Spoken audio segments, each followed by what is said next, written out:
गोविंद, आज का टॉपिक जो है हमें भी जानना है कि व्हाट इज फिजिक्स। पिछले बार ही बता चुके थे, इस बार भी हम लोग जानेंगे। तो देखिएगा फिजिक्स होता क्या है कि जो हमारे चारों तरफ की जो दुनिया है, ठीक है ना, जैसे कि चारों तरफ दुनिया में क्या है, जैसे आपने देखा होगा कि आकाश में हम लोग क्या देखते हैं, तारे देखते हैं। ओके, आकाश में हम लोग तारे देखते हैं तो तारे तो काफी बड़े होते हैं, लेकिन वो रात में ही दिखाई देता है, दिन में क्यों दिखाई नहीं देता है? इसके दिखाई देने के क्या कारण है कि रात में ही दिखाई देता है, दिन में दिखाई नहीं देता? इसके बारे में जो exact information why and how, क्यों और कैसे, इसके बारे में जो हम अध्ययन करता है उसे हम लोग क्या कहते हैं, फिजिक्स कहते हैं। और भी इवेंट्स देखते हैं कि दिन होता है और रात होती है, तो दिन और रात जो है बिल्कुल रेगुलर फॉर्म में होता है। यहां तक कि जो सीजन होता है आपका जो, वो भी रेगुलर फॉर्म में होता है। आखिर ऐसा बिहेवियर क्यों करता है, इसके बारे में ही जानना क्या कहलाता है, तो फिजिक्स कहलाता है। एक वर्ड है साइंस, सबसे अक्सर बच्चों से पूछा जाता है कि साइंस किसे कहते हैं, तो बच्चे बताते हैं क्या साइंस मतलब विज्ञान है, विज्ञान मतलब साइंस। नहीं, ऐसा नहीं है। आज हम आपको बताएंगे साइंस का मतलब क्या होता है। साइंस एक्चुअली एक वर्ड है जो कि ये ओरिजिनेट मतलब जन्म लिया है। कैसे लिया है? लैटिन वर्ब, जिसका मतलब होता है सैंटेनिया, और सैंटेनिया का मतलब होता है नो, KNOW, नो मतलब जानना।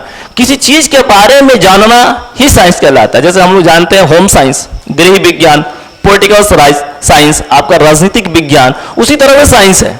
किसी चीज के बारे में जानना ही साइंस कहलाता है। ओके, तो हम जानते हैं कि इस साइंस को संस्कृत में विज्ञान कहते हैं, अरबिक में इसे इल्म कहते हैं।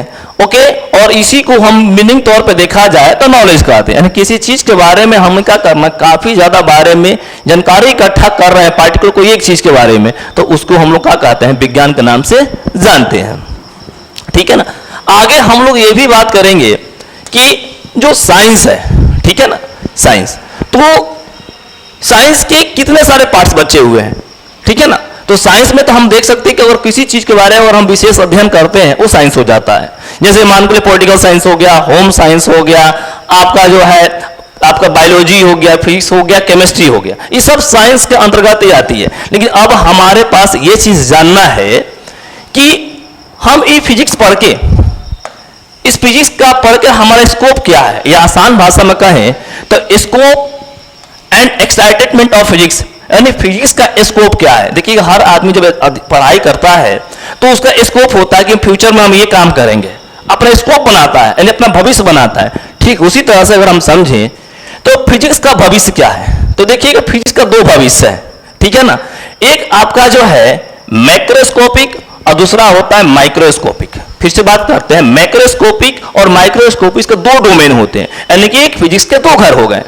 तो एक होता है बहुत बड़े स्तर पे, एक होता है बहुत छोटे स्तर पे। आसान भाषा में समझे, जैसे मान के चले कि एक आदमी है, वो दो घर बनाता है।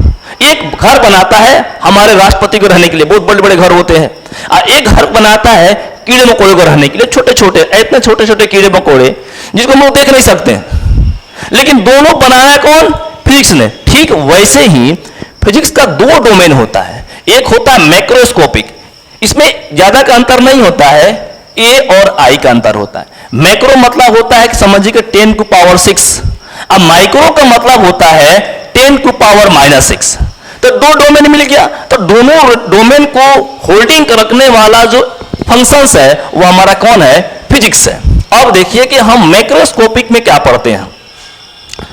तो जो हमारा मैक्रोस्कोपिक डोमेन है, इसमें जो फिनोमिना जो इंक्लूड रहती है उसमें होता है टेरेस्ट्रियल्स, लेबोरेटरीज, आपका जो एस्ट्रोनॉमिकल स्केल।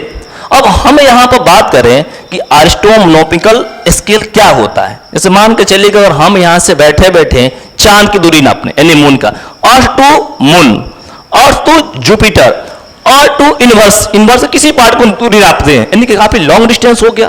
तो इस डोमेन को हम लोग क्या कहेंगे, मैक्रोस्कोपिक। क्या कहेंगे, मैक्रोस्कोपिक डोमेन, जो काफी बड़े बड़े ऑब्जेक्ट के डिस्टेंस को करता है, मेजरिंग करने का काम करता है। दूसरा डोमेन में अगर हम पहुंचते हैं तो दूसरा डोमेन है माइक्रोस्कोपिक डोमेन। फिजिक्स का दूसरा पार्ट है, यानी दो फिजिक्स इसी चीज में क्या करता है, वेरी करता है, माइक्रोस्कोपिक डोमेन और आपका जो मैक्रोस्कोपिक डोमेन। अब we are discuss of the microscopic domains, we include the just like size of atom, size of molecules, size of nucleus. अगर हम किसी भी मॉलिक्यूल्स के साइज को मेजरिंग कर रहे हैं या हम एटम के साइज को मेजरिंग कर रहे हैं, या किसी न्यूक्लियर के साइज को मेजरिंग कर रहे हैं, या ऐसा समझ लिया जाए कि हम लोग न्यूक्लियर फिजिक्स पढ़ रहे हैं, तो ये जो हमारा न्यूक्लियस है, मूल आपका एटॉमिक है, इसके साइज को स्टडी कर रहे हैं, इस तरह के स्टडी के रेंज को हम लोग क्या कहेंगे, माइक्रोस्कोपिक डोमेन के नाम से जानते हैं। ओके, एक चीज और है जो काफी बेसिक्स है फिजिक्स का, आपका जो है ब्रांचेज भी है। ऐसे तो ब्रांचेज बहुत है, लेकिन यहां पर जो मुख्य रूप से ब्रांचेज है हम उसके बारे में क्या करेंगे, अध्ययन करेंगे। चलिए अध्ययन करते हैं। तो सबसे पहले बात करेंगे क्लासिकल फिजिक्स का।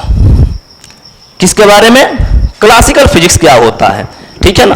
तो क्लासिकल फिजिक्स क्या करता है, जो माइक्रोस्कोपिक फिनोमिना को अंडरस्टैंड करते हैं, समझने की कोशिश करते हैं, मतलब जो बड़े स्तर पे होते हैं उसी को हम लोग क्या कहते हैं, आपका जो है क्लासिकल फिजिक्स कहते हैं। और इसके अंदर में आपका जो है मैकेनिक्स, इलेक्ट्रोडायनेमिक्स, ऑप्टिक्स और थर्मोडायनेमिक्स इंक्लूड्स हैं। फिर से बता देते हैं कि जो मैक्रोस्कोपिक रेंज है यानी 10 की पावर 6 है, इसमें क्या इंक्लूड है, तो इसमें आपका फर्स्ट स्टेप पर मैकेनिक्स, इलेक्ट्रोडायनेमिक्स, ऑप्टिक्स और थर्मोडायनेमिक्स है। और हम यहां पर ये बताएंगे, और कोई पूछेगा कि सर ये मैकेनिक्स किसे कहते हैं, देखिएगा मैकेनिक्स एज ए मशीन, यानी मशीन से संबंधित वर्ड है। तो फिर मशीन में क्या होता है, तो जैसे मान हमारे पास आपका जो है मार्कर है, इसको हम इसे रोटेट कराते हैं, तो इस मशीन के अंदर मोशन आ जाएगा। ओके, तो अगर मशीन में हम जानते हैं कि जो मशीन है वो मैकेनिक्स है, और इसका जो फाउंडेड है न्यूटन्स लॉज ऑफ मोशन, यानी कोई वस्तु क्या करती है, मोशन में होती है। आप देखे होंगे कि रोड पर चलने वाली कोई बाइक होती है या बस होता है, वो मोशन में होता है। तो उसको मोशन में होने का क्या कारण है, तो हम ऑलरेडी जानते हैं कोई भी वस्तु मोशन में तब होती है जब उस पर फोर्स लगाया जाता है, पहला स्टेप। दूसरा चीज कि अगर कोई वस्तु रेस्ट में जा रही है, रुक रहा है, उसका भी कॉजेस क्या होती है, तो आपका फोर्स होती है, ठीक है ना।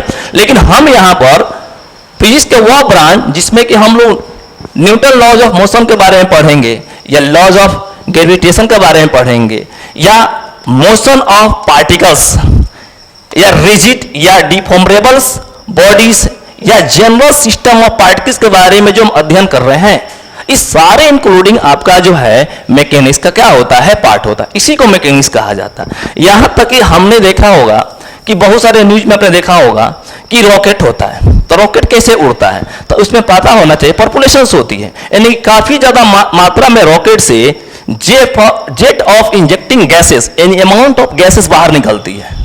तो वह गैसेस हाई स्पीड से बाहर निकलती है, और रॉकेट क्या करता है, हाई स्पीड से क्या करता है, ऊपर की तरफ क्या होता है, उड़ता है। तो वह जो मूविंग करता है वो किसका पार्ट हो गया, मैकेनिक्स का। यहां तक कि प्रोपगेशन ऑफ वाटर वेव, ठीक है ना, या साउंड वेव, या equilibrium of the bent of rod under the load, ये सारे जो इवेंट्स होती है कि हम किसी भी रॉड को एक तरफ लोड कर देते हैं, दूसरे पार्ट्स उसको एक बैलेंस में रखते हैं, इस सारे स्टडी जो होता है आपका किस में होता है, तो मैकेनिक्स में होता है। अब हम दूसरी ब्रांच की बात कर लें, ठीक है ना, किसकी, दूसरी बात में, तो हम बात करेंगे इलेक्ट्रोडायनेमिक्स का। किसके बारे में, इलेक्ट्रोडायनेमिक्स। अब बात करते हैं कि इलेक्ट्रोडायनेमिक्स किस चीज को डील करता है, तो इलेक्ट्रिक डायनेमिक्स जो होता है, electric currents, magnetic phenomena, charge के बारे में, मैग्नेटिक बॉडीज के बारे में, और उसके बेसिक लॉ के बारे में पढ़ाएगा। यहां तक कि जो कुलम्ब्स लॉ होता है, ऑस्टेटकस लॉ होते हैं, इसके बारे में अध्ययन करना। मतलब कि अगर कोई बॉडीज है, बॉडी में चार्ज का फ्लोरेसेंस कैसा होता है, आपका इलेक्ट्रॉनिक मोशन का बिहेवियर कैसा होता है, किसी बॉडी को मैग्नेट कब बनाया जा सकता है, किसी बॉडी को मैग्नेट कब कहा जा सकता है, मैग्नेट होने का क्या कंडीशंस है, ये सारे अध्ययन अगर हमें करना है तो ये सारे अध्ययन हमें कहाँ होता है, इलेक्ट्रोडायनेमिक्स में। किसमें होता है, इलेक्ट्रोडायनेमिक्स में। देखिएगा इसमें हम लोग ये भी पढ़ते हैं इलेक्ट्रोडायनेमिक्स में कि करंट कैरिंग कंडक्टर का बिहेवियर कैसे होता है। यहां वही लिखा है, the motion of current carrying on the conductor, मतलब कि एक आपका जो है कंडक्टर है, उसमें जो है करंट का मोशन कैसा है। यहां तक कि जब कंडक्टर के अंदर में आपका जो है इलेक्ट्रिक करंट मूव कर रहा है, तो सराउंडिंग जो है मैग्नेटिक फील्ड प्रोड्यूस करता है, ठीक है ना। उसमें जो है आपका जो है एक चीज और बता देते हैं कि जो वर्किंग ऑफ एंटीना होता है, आजकल देखिएगा एंटीना का बहुत ज़्यादा यूज है। कैसे?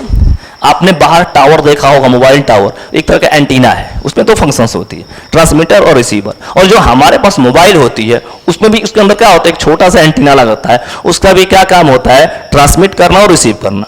तो वो आपका जो है मोबाइल में लगा हुआ एंटीना या बाहर में जो टावर दिख रहा है उसमें लगा हुआ एंटीना है, उसका वर्किंग फंक्शन क्या है, वो कैसे वर्क करता है, काम कैसे करता है, अगर इसके बारे में अध्ययन करना है तो हमें जो है इलेक्ट्रोडायनेमिक्स के बारे में क्या करना है, पढ़ना पड़ता है। यहां तक कि propagation of the radio wave जो कि आयोनोस्फीयर का फंक्शन होता है, ये कैसे काम करता है, हम इसके बारे में भी क्या करेंगे, अध्ययन करते हैं। ओके, फिजिक्स इस चीज को भी बताता है। अगला इसमें पॉइंट है ऑप्टिक्स। ऑप्टिक्स क्या करता है, तो कहता है the phenomena involving the lights. Light के जितने फिनोमिना होता है, अब सर लाइट में क्या फिनोमिना होता है कि अगर हमें मान कर चले टेलीस्कोप बनाना हो, यानी किसी दूर की वस्तु को देखने के लिए उसी डिवाइस का यूज किया जाता है, तो वह होता है टेलीस्कोप।